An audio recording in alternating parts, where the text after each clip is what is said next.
আসসালামু আলাইকুম রহমতুল্লাহি ওবরকাতুহু। সম্মানিত দর্শক, বাংলাদেশে এখন একটা তুমুল বিতর্ক শুরু হয়েছে জনাব আসিফ নজরুলকে নিয়ে। এবং জনাব আসিফ নজরুলকে নিয়ে যারা বিতর্ক করছেন, এই বিতর্ক গোষ্ঠীর যিনি নেতা আমির, আমিরুল যাকে বলা হয় রেভুলেশন, তিনি হলেন ডাক্তার পিনাকি ভট্টাচার্য। তাকে নিয়ে নতুন করে কিছু বলার দরকার নেই, অনেক ভিডিও করেছে এবং আপনারা সবাই তাকে চেনেন।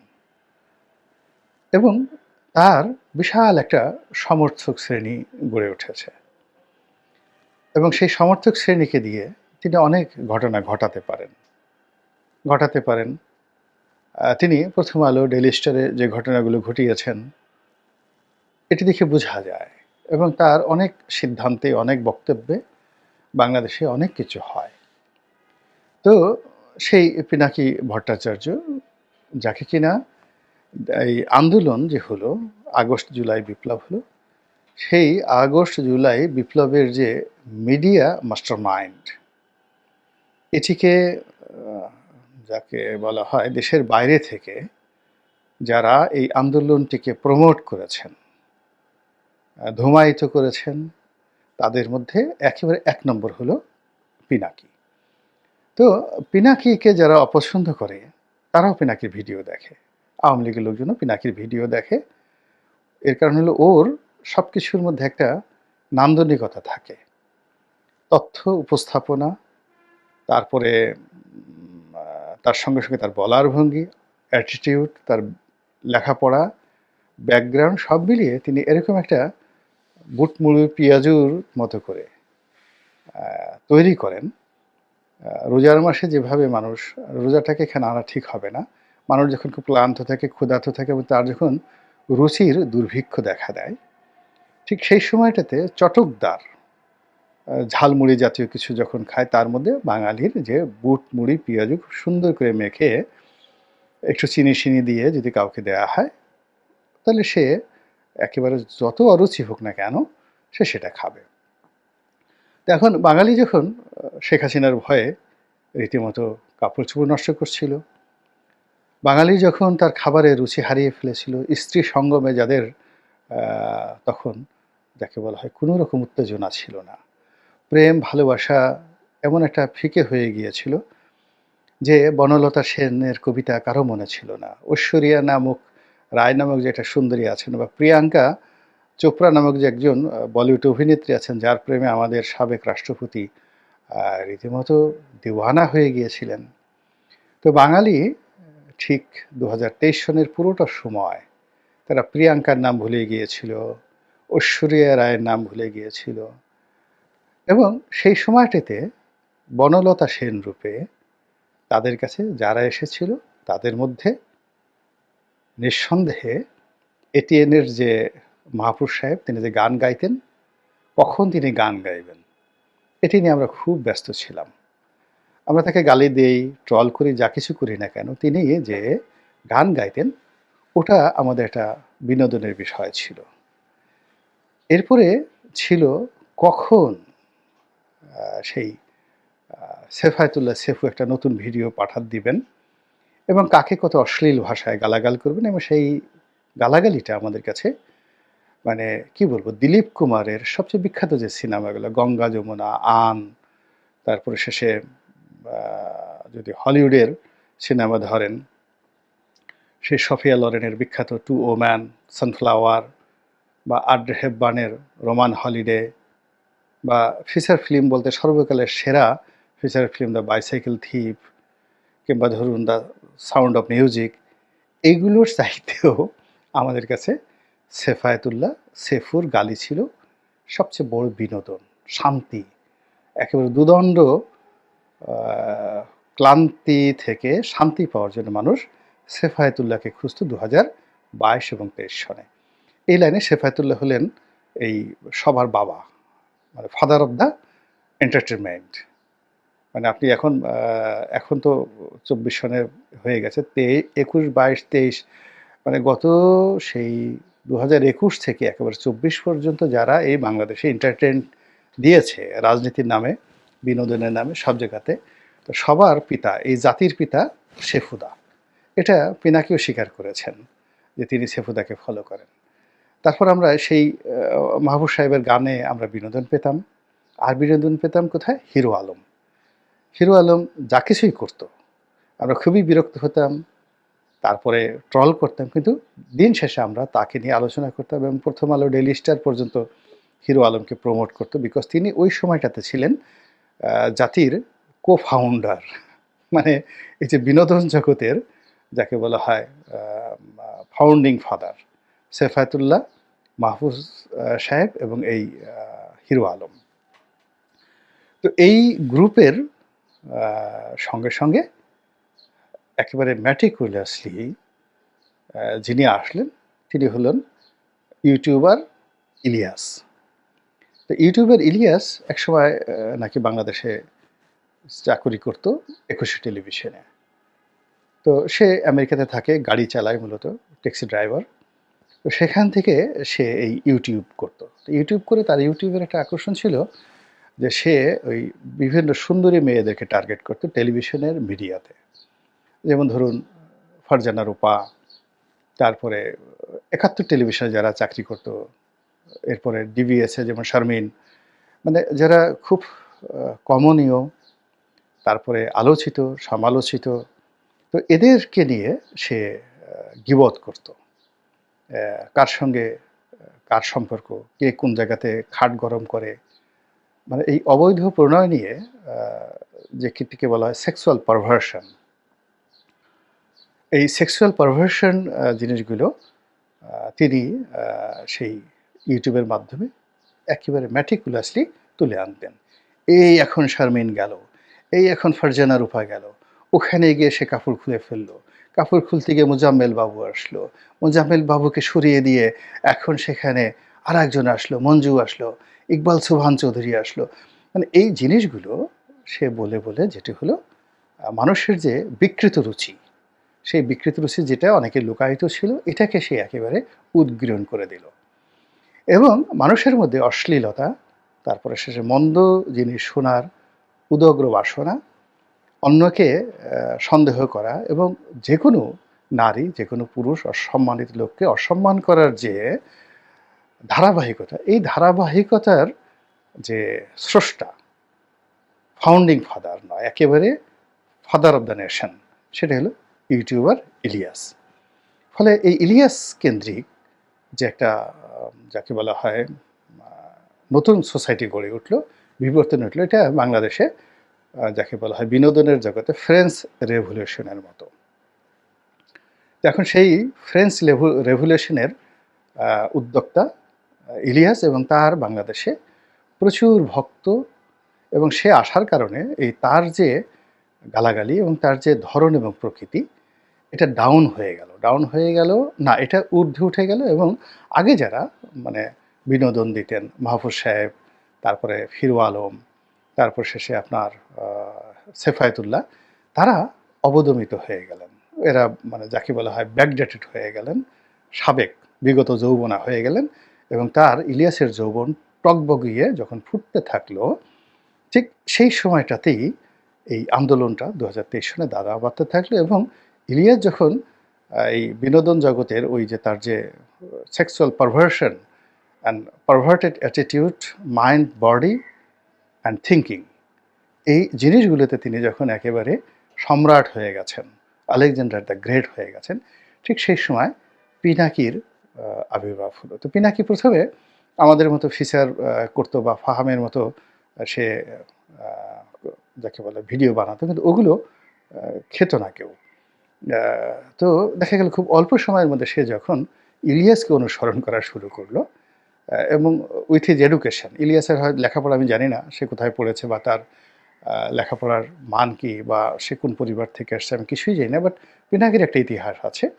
তো তার সাথে এডুকেশন আছে, শিক্ষা আছে, দীক্ষা আছে। তো যখন পিনাকি তার সেই কর্মকাণ্ডের মধ্যে ইলিয়াসকে আনলো, তার কর্মকাণ্ডের মধ্যে হিরো আলমকে আনলো, তার কর্মকাণ্ডের মধ্যে যাকে বলা হয় সেফায়েতুল্লাহ সেফুকে আনলো এবং সে গানও গেয়েছে।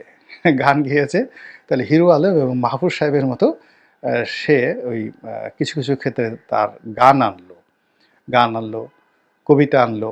তো সব মিলিয়ে সে এরকম একটা কনটেন্ট সে তৈরি করলো, যেখানে সবাই একেবারে 1 in a million, মানে একের মধ্যে সে ১০,০০,০০০ সে জিনিস পেয়ে গেল। এখানে সে গোলাম মোল্লা রনির বক্তব্য কেউ খুঁজতে গেলে পিনাকির মধ্যে পাবে। আলবার্ট আইনস্টাইনের সূত্র পাবে। তারপরে শেষে সে ইবনে সিনার মতো ডাক্তারকে সে খুঁজে পাবে, ডাক্তারি বিদ্যা পাবে। এখানে সে যৌনবিদ্যা পাবে। এখানে সে অর্শ এবং ভগন্দর এটা কিভাবে অপারেশন করে এবং কিভাবে মলদ্বারের মধ্যে আঙ্গুল ঢুকিয়ে মলদ্বারে ঘা হলো কিনা এটা কিভাবে সে টেস্ট করবে, এই জিনিসগুলো মানুষ খুঁজে পেল। এর কারণ হলো আমাদের যে দেশের মানুষের স্বভাব, সবাই মলদ্বারের মধ্যে কঞ্চি ঢুকাতে চায়, কেউ বাঁশ ঢুকাতে চায়, এবং বাঁশ শুধু যেন তেন নয়, কঞ্চিওয়ালা বাঁশ, যেটাকে আমাদের বরিশালের ভাষায় বলে আক্কেওয়ালা বাঁশ। তো এই আক্কেওয়ালা বাঁশ আপনি কারো পশ্চাৎ দেশে ঢুকাবেন, এতে আপনার তৃপ্তি মিটবে না। আপনার মনে হবে যে আঙ্গুলটা একটু ঢুকাতে পারতাম। তো এই যে পশ্চাৎ দেশে আঙ্গুল ঢুকানোর যে প্রবৃত্তি, সেটাকে একেবারে বাস্তব জীবনে মডেল তৈরি করে দিলেন জনাব পিনাকি ভট্টাচার্য। ফলে বুম বুম, মার মার, কাট কাট, কিসের শাহরুখ, কিসের যাকে বলা হয় অক্ষয় কুমার, বা অন্য এই যুগেতে হলিউডের যারা সবচেয়ে নামকরা ব্লকবাস্টার, সেই জনি ডেপ বলেন বা অন্যান্য যারা বলেন, সব কিছু বাদ দিয়ে বাঙালির মন এবং মননে, শুধু এ বাংলা নয়, পশ্চিমবঙ্গায় পিনাকি ভট্টাচার্য হয়ে গেলেন ফাদার অব দ্য যাকে নেশন অফ এন্টারটেনমেন্ট ওয়ার্ল্ড, বিনোদন জগতের একেবারে অবিসংবাদিত জাতির পিতা, এতে কোনো সন্দেহ নেই। এবং এখনো পর্যন্ত তিনি সেই বহাল তবিতে আছেন। তো সেই জায়গা থেকে তিনি ডক্টর ইউনূসকে সমালোচনা করছেন, তারপর প্রথম আলোকে টার্গেট করেছেন, এবং তিনি সঙ্গী হিসাবে আবার সাবেক বিনোদন জগতের সাবেক পিতা ইউটিউবার ইলিয়াসকে নিয়ে নিয়েছেন। কাজেই তার হাতটি এখন অত্যন্ত শক্তিশালী, প্রচণ্ড শক্তিশালী। তো সেই শক্তিশালী হাত দিয়ে তিনি আসিফ নজরুলকে ধরেছেন। তিনিও ধরেছেন তার এই যে এখন তার শিষ্য বলতে পারেন ইলিয়াসকে, অথবা ইলিয়াসের যে একসময় ইলিয়াস যে যখন নাম্বার 1 ছিল, এই বিনোদন জগতের ফাদার ছিল, তখন সেক্ষেত্রে পিনাকি যেহেতু তাকে অনুসরণ করেছে, ইলিয়াসকেও আপনি বলতে পারেন YouTuber Elias is the mastermind of Pinaki.